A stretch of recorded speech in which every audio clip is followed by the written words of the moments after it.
A Sleep Audiobooks exclusive. Poirot Investigates by Agatha Christie. The $1 Million Bond Robbery. What a number of bond robberies there have been lately, I observed one morning, laying aside the newspaper. Poirot, let us forsake the science of detection and take to crime instead. You are on the, how do you say it, get-rich-quick tack, mon ami? Well, look at this last coup, the $1 million worth of Liberty bonds which the London and Scottish Bank were sending to New York, and which disappeared in such a remarkable manner on board the Olympia. If it were not for the mal de mer and the difficulty of practicing the so excellent method of l'aveuglier for a long time than the few hours of crossing the Channel, I should delight to voyage myself on one of these big liners, murmured Poirot dreamily. Yes, indeed, I said enthusiastically. Some of them must be perfect palaces, the swimming baths, the lounges, the restaurant, the palm courts. Really, it must be hard to believe that one is on the sea. Me, I always know when I am on the sea, said Poirot sadly, and all those bagatelles that you enumerate, they say nothing to me. But, my friend, consider for a moment the geniuses that travel, as it were, incognito. On board these floating palaces, as you so justly call them, one would meet the elite, the haute noblesse of the criminal world. I laughed. So that's the way your enthusiasm runs. You would have liked to cross swords with the man who sneaked the Liberty bonds. The landlady interrupted us. A young lady as wants to see you, Mr. Poirot. Here's her card. The card bore the inscription Miss Esme Farquhar, and Poirot, after diving under the table to retrieve a stray crumb and putting it carefully in the waste-paper basket, nodded to the landlady to admit her. In another minute, one of the most charming girls I have ever seen was ushered into the room. She was perhaps about 25, with big brown eyes and a perfect figure. She was well dressed and perfectly composed in manner. Sit down, I beg of you, mademoiselle. This is my friend, Captain Hastings, who aids me in my little problems. I'm afraid it is a big problem I have brought you today, Monsieur Poirot, said the girl, giving me a pleasant bow as she seated herself. I dare say you have read about it in the papers. I am referring to the theft of Liberty bonds on the Olympia. Some astonishment must have shown itself in Poirot's face, for she continued quickly. You are doubtless asking yourself what I have to do with a grave institution like the London and Scottish Bank. In one sense, nothing. In another sense, everything. You see, Mr. Poirot, I am engaged to Mr. Philip Ridgway. Aha, and Mr. Philip Ridgway was in charge of the bonds when they were stolen. Of course, no actual blame can attach to him. It was not his fault in any way. Nevertheless, he is half distraught over the matter, and his uncle, I know, insists that he must carelessly have mentioned having them in his possession. It is a terrible setback in his career. Who is his uncle? Mr. Vavasour, joint general manager of the London and Scottish Bank. Suppose, Miss Farquhar, that you recount to me the whole story. Very well. As you know, the bank wished to extend their credits in America, and for this purpose decided to send over $1 million in Liberty bonds. Mr. Vavasour selected his nephew, who had occupied a position of trust in the bank for many years, and who was conversant with all the details of the bank's dealings in New York, to make the trip. The Olympia sailed from Liverpool on the 23rd, and the bonds were handed over to Philip on the morning of that day by Mr. Vavasour and Mr. Shaw, the two joint managers of the London and Scottish Bank. They were counted, enclosed in a package, and sealed in his presence, and he then locked the package at once in his portmanteau.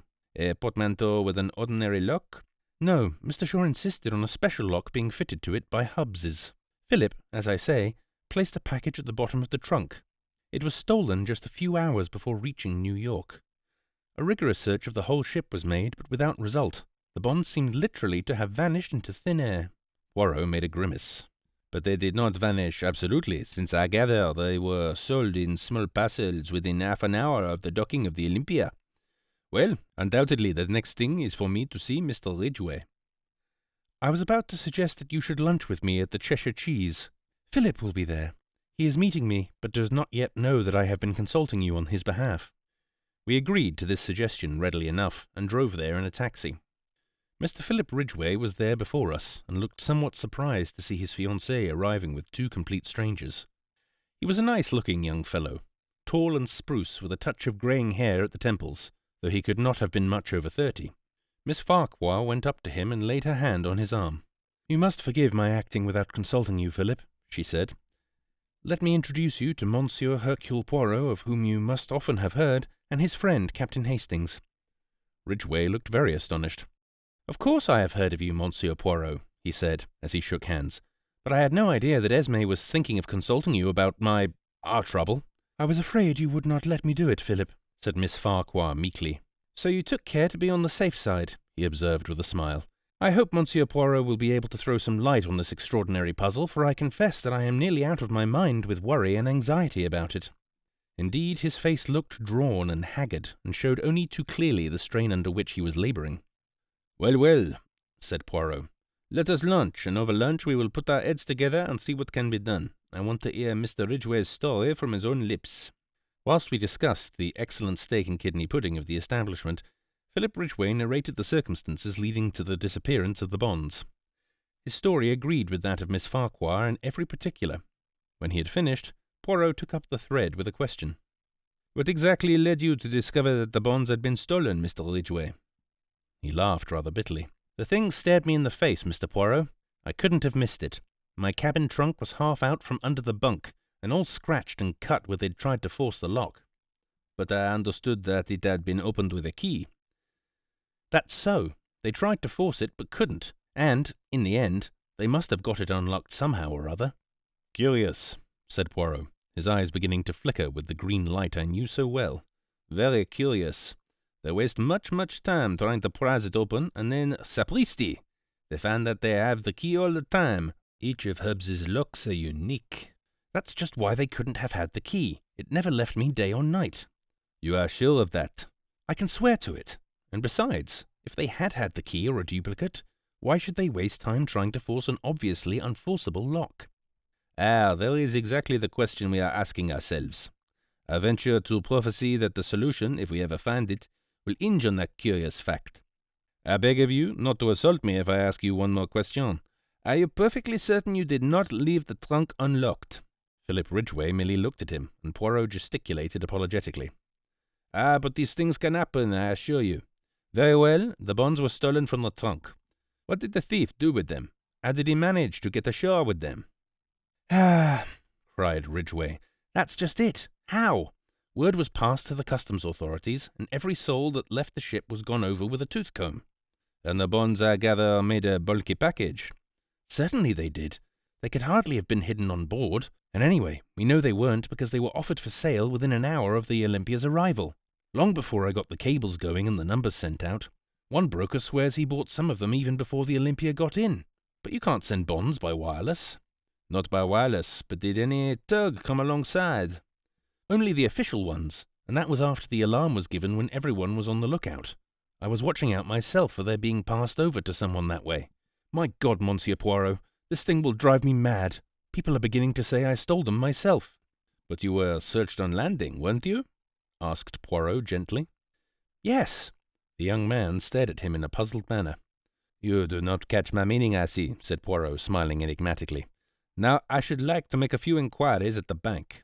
Ridgway produced a card and scribbled a few notes on it. "Send this in, and my uncle will see you at once." Poirot thanked him, bade farewell to Miss Farquhar, and together we started out for Threadneedle Street and the head office of the London and Scottish Bank. On production of Ridgway's card, we were led through the labyrinth of counters and desks, skirting paying-in clerks and paying-out clerks, and up to a small office on the first floor where the joint general managers received us. They were two grave gentlemen who had grown grey in the service of the bank. Mr. Vavasour had a short white beard. Mr. Shaw was clean-shaven. "I understand you are strictly a private inquiry agent," said Mr. Vavasour. "Quite so, quite so. We have, of course, placed ourselves in the hands of Scotland Yard. Inspector McNeil has charge of the case. A very able officer, I believe." "I am sure of it," said Poirot politely. "You will permit a few questions on your nephew's behalf? About this lock, who ordered it from Hobbs's?" "I ordered it myself," said Mr. Shaw. "I would not trust to any clerk in the matter. As to the keys, Mr. Ridgway has one, and the other two are held by my colleague and myself." "And no clerk has had access to them?" Mr. Shaw turned inquiringly to Mr. Vavasour. "I think I am correct in saying that they have remained in the safe where we placed them on the 23rd, said Mr. Vavasour. "My colleague was unfortunately taken ill a fortnight ago. In fact, on the very day that Philip left us. He has only just recovered." "Severe bronchitis is no joke to a man of my age," said Mr. Shaw ruefully. but I am afraid Mr. Vavasour has suffered from the hard work entailed by my absence, especially with this unexpected worry coming on top of everything." Poirot asked a few more questions. I judged that he was endeavouring to gauge the exact amount of intimacy between uncle and nephew. Mr. Vavasour's answers were brief and punctilious. His nephew was a trusted official in the bank, and had no debts or money difficulties that he knew of. He had been entrusted with similar missions in the past. Finally, we were politely bowed out. "I am disappointed," said Poirot as we emerged into the street. "You hope to discover more? They are such stodgy old men." "It is not their stodginess which disappoints me, mon ami. I do not expect to find a bank manager, a keen financier with an eagle glance, as your favourite works of fiction put it. No, I am disappointed in the case. It is too easy." "Easy?" "Yes, do you not find it almost childishly simple? You know who stole the bonds?" "I do. But then we must— Why?" "Do not confuse and fluster yourself, Hastings. We are not going to do anything at present." "But why? What are you waiting for?" "For the Olympia. She is due on a return trip from New York on Tuesday." "But if you know who stole the bonds, why wait? He may escape." "To a South Sea island where there is no extradition? No, mon ami, he would find life very uncongenial there. As to why I wait, eh bien, to the intelligence of Hercule Poirot, the case is perfectly clear. But for the benefit of others not so greatly gifted by the good God, the Inspector McNeil, for instance, it would be as well to make a few inquiries to establish the facts. One must have consideration for those less gifted than oneself." "Good Lord, Poirot, do you know I'd give a considerable sum of money to see you make a thorough arse of yourself just for once? You're so confoundedly conceited." "Do not enrage yourself, Hastings. In verite, I observe that there are times when you almost detest me. Alas, I suffer the penalties of greatness." The little man puffed out his chest and sighed so comically that I was forced to laugh. Tuesday saw us speeding to Liverpool in a first-class carriage of the L&N-WR. Poirot had obstinately refused to enlighten me as to his suspicions, or certainties. He contented himself with expressing surprise that I, too, was not equally au fait with the situation. I disdained to argue, and entrenched my curiosity behind a rampart of pretended indifference. Once arrived at the quay alongside which lay the big transatlantic liner, Poirot became brisk and alert. Our proceedings consisted in interviewing 4 successive stewards and inquiring after a friend of Poirot's who had crossed to New York on the 23rd. The description appeared to tally with one Mr. Ventnor, who had occupied the cabin C-24, which was next to that of Philip Ridgway. Although unable to see how Poirot had deduced Mr. Ventnor's existence and personal appearance, I was keenly excited. "Tell me," I cried, "was this gentleman one of the first to land when you got to New York?" The steward shook his head. "No, indeed, sir. He was one of the last off the boat." I retired crestfallen, and observed Poirot grinning at me. He thanked the steward, a note changed hands, and we took our departure. "It is all very well," I remarked heatedly, "but that last answer must have dampened your precious theory, grin as you please." "As usual, you see nothing, Hastings. That last answer is, on the contrary, the coping stone of my theory." I flung up my hands in despair. "I give up." When we were in the train, speeding towards London, Poirot wrote busily for a few minutes, sealing up the result in an envelope. "This is for the good Inspector McNeil. We will leave it at Scotland Yard in passing, and then to the Rendezvous restaurant, where I've asked Mrs. Farquhar to do us the honour of dining with us." "What about Ridgway?" "What of him?" asked Poirot with a twinkle. "Why, you surely don't think— You can't. The habit of incoherence is growing on you, Hastings. As a matter of fact, I did think. If Ridgway had been the thief, which was perfectly possible, the case would have been charming, a piece of neat methodical work. But not so charming for Miss Farquhar. Possibly you are right. Therefore, all is for the best. Now, Hastings, let us review the case. I can see that you are dying to do so. The sealed package is removed from the trunk and vanishes, as Miss Farquhar puts it, into thin air. We will dismiss the thin air theory, which is not practicable at the present stage of science, and consider what is likely to have become of it.